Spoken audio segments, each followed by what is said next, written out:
नमस्ते छात्रों, आप सबको इतना खुश देखकर बड़ा अच्छा लग रहा है। आइए आज की शुरुआत एक प्रश्न से करते हैं। आपके पास एक दिन की छुट्टी है। आप घर पर टीवी देखकर बोर हो चुके हैं। आप कहीं बाहर घूमने जाना चाहते हैं। आप कौन सी जगहों पर जाना पसंद करेंगे? क्या आप उनकी सूची बनाना चाहेंगे?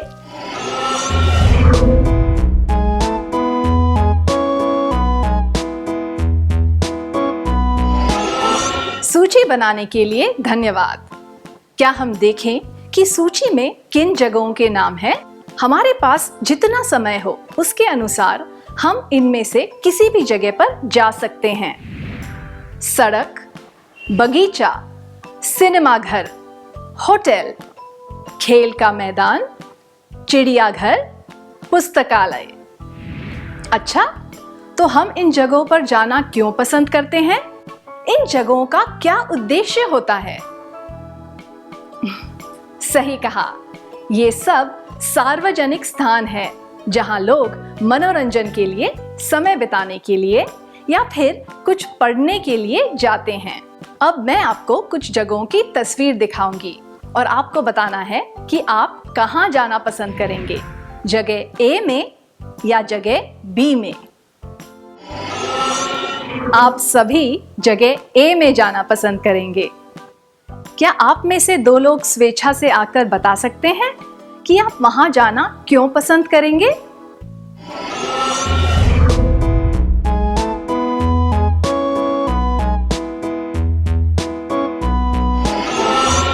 धन्यवाद। हम सब जगह बी के बजाय जगह ए में जाना पसंद करेंगे क्योंकि जगह ए ज्यादा आकर्षक है। वे स्थान आकर्षक क्यों हैं? क्योंकि उनका रखरखाव व्यवस्थित अच्छी तरह से किया गया है। क्या इसका अर्थ है कि जगह बी में कोई भी सफाई कर्मचारी नहीं है? ऐसा बिल्कुल भी नहीं है। उन जगहों पर भी सफाई कर्मचारी है जो रोज सफाई करते हैं। अगर ऐसा है तो उन जगहों को गंदा कौन करता है? क्या सफाई कर्मचारी उसे गंदा करते हैं? क्या वहां आने जाने वाले लोग उसे गंदा करते हैं या फिर कोई अदृश्य व्यक्ति? रखरखाव कर्मचारी, हम लोग यानी कि आम जनता, अदृश्य व्यक्ति, हमारे जैसे लोग और आम जनता उसे गंदा करती है।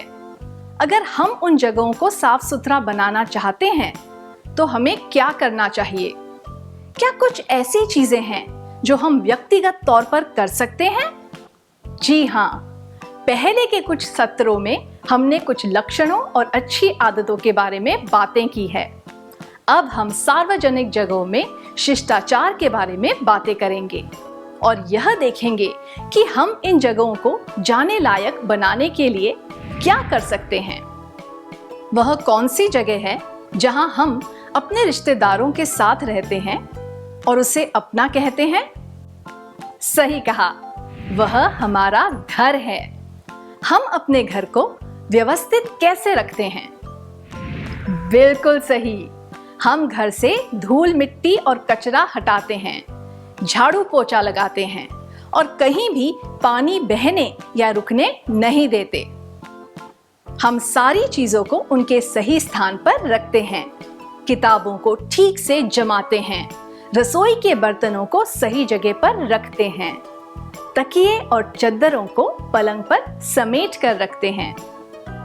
अगर किसी चीज को अलमारी से निकाला गया हो तो उसे वहीं पर वापस रखते हैं। हम मेहमानों का स्वागत खुशी से करते हैं और हंसकर विदा करते हैं और उन्हें फिर से आने के लिए भी कहते हैं। हम घर की सभी चीजों को सुरक्षित रखते हैं। संक्षिप्त में कहें तो हम घर पर बहुत ही सभ्य तरीके से पेश आते हैं। हम इसे स्वीकार्य या फिर सकारात्मक व्यवहार कहते हैं। तो स्वीकार्य या सकारात्मक व्यवहार का अर्थ है सभ्यता से पेश आना, सफाई, स्वच्छता और सुरक्षा का आदर करना। मैं दोहराती हूँ, स्वीकार्य या सकारात्मक व्यवहार का अर्थ है सभ्यता से पेश आना, सफाई, स्वच्छता और सुरक्षा का आदर करना। तो फिर सार्वजनिक व्यवहार क्या होता है? सार्वजनिक स्थान वे होते हैं जिन्हें सब लोग इस्तेमाल करते हैं, मतलब कि सब तरह के लोग। सार्वजनिक व्यवहार का अर्थ है वह व्यवहार जो हम सार्वजनिक स्थानों में स्वीकार्य और सकारात्मक तरीके से करते हैं। जब हम सार्वजनिक स्थानों में सकारात्मक और स्वीकार्य व्यवहार अपनाते हैं तो वे स्थान साफ, व्यवस्थित, सुरक्षित और उपयोग करने लायक बन जाते हैं। मैं दोहराती हूँ, जब हम सार्वजनिक स्थानों में सकारात्मक और स्वीकार्य व्यवहार अपनाते हैं तो वे स्थान साफ, व्यवस्थित, सुरक्षित और उपयोग करने लायक बन जाते हैं। अपने घर से निकलते ही हमें कौन सा सार्वजनिक स्थान सबसे पहले दिखता है? सही कहा, वह है सड़क। क्या हम देखें कि हम ऐसा क्या कर सकते हैं जिससे सड़कें हमारे और दूसरों के लिए अच्छी और सुरक्षित बनी रहे?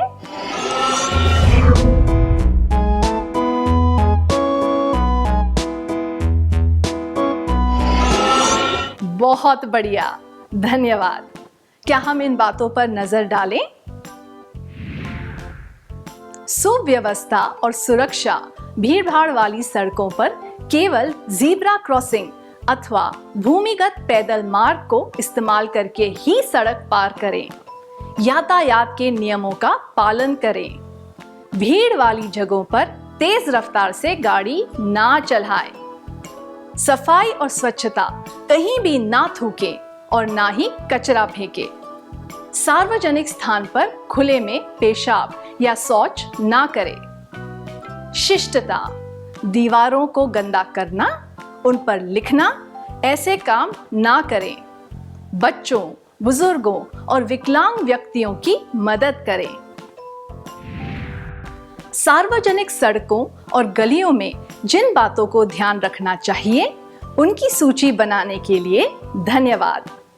अच्छे व्यवहार का सबसे पहला कदम होता है कानून और नियमों का पालन करना। कानून की व्यवस्था बनाए रखने के लिए ट्रैफिक नियमों का पालन करना जरूरी होता है और इससे आम जनता भी सुरक्षित महसूस करती है। ज़ेब्रा क्रॉसिंग, भूमिगत पैदल पथ और सीढ़ियों का इस्तेमाल करने से ट्रैफिक व्यवस्था बनी रहती है। जब हम इन नियमों का पालन करते हैं तो हम सुरक्षित रहते हैं और दूसरों की सुरक्षा को भी हानि नहीं पहुंचाते। सार्वजनिक स्थानों में कचरा फेंकना, पेशाब करना, शौच करना, ऐसे काम ना करें। इन स्थानों की स्वच्छता का सम्मान करें। दीवारों पर कुछ न लिखना, पोस्टर इत्यादि न चिपकाना। बच्चों, बुजुर्गों और शारीरिक व मानसिक रूप से विकलांग व्यक्तियों की मदद करना, ये सब स्वीकार्य, सकारात्मक और सभ्य व्यवहार के उदाहरण हैं। क्या आप में से किसी ने कभी कोई ट्रैफिक नियम को तोड़ा है जिसकी वजह से आपको नकारात्मक परिणाम भुगतने पड़े हों? क्या आप उसके बारे में सबको बताना चाहेंगे? अगर यह आपके साथ न हुआ हो तो ऐसी घटना के बारे में भी बता सकते हैं जो किसी और के साथ घटी हो।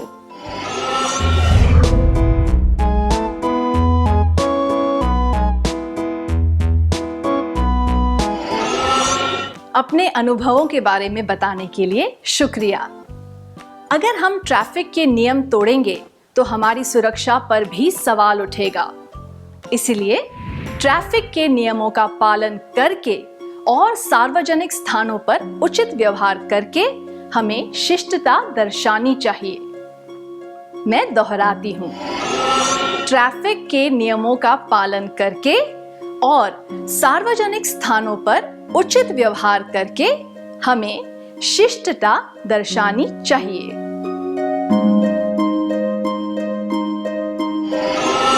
क्या अब हम सत्र का सार संक्षेप कर लें?